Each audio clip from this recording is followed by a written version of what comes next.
4 ideas which come to my mind. Firstly, undertaking a pilot project to build underwater archaeological study covering multi-dimensional aspects of Dwarka, including field experimental work.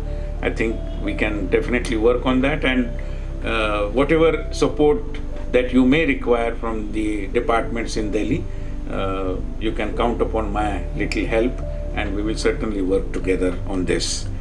Exploring the idea of institutions, a underwater domain awareness internship with participants from across the foreign, because as it is, we are providing some scholarships, and if we can set aside maybe 5-10 scholarships for underwater domain awareness, it should not be a big deal.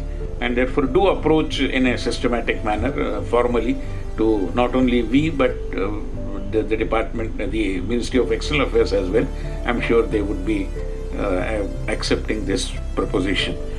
With the help of the Ministry of Culture, ICCR can manage fellowships for participants from the Indian Ocean region for a multidisciplinary research. I'm sure we can do that.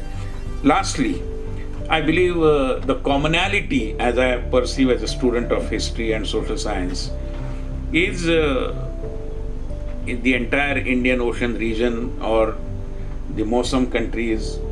There are various ways of describing these things, and there was a very pertinent reference to the One Belt, One Road project of China.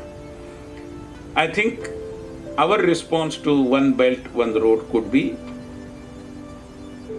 emphasizing upon the commonality of civilizational values. Every other country may not be, really speaking, factually adhering to that commonality or could be described in that way. But I think we can definitely make a sincere attempt to have them and to take them on board.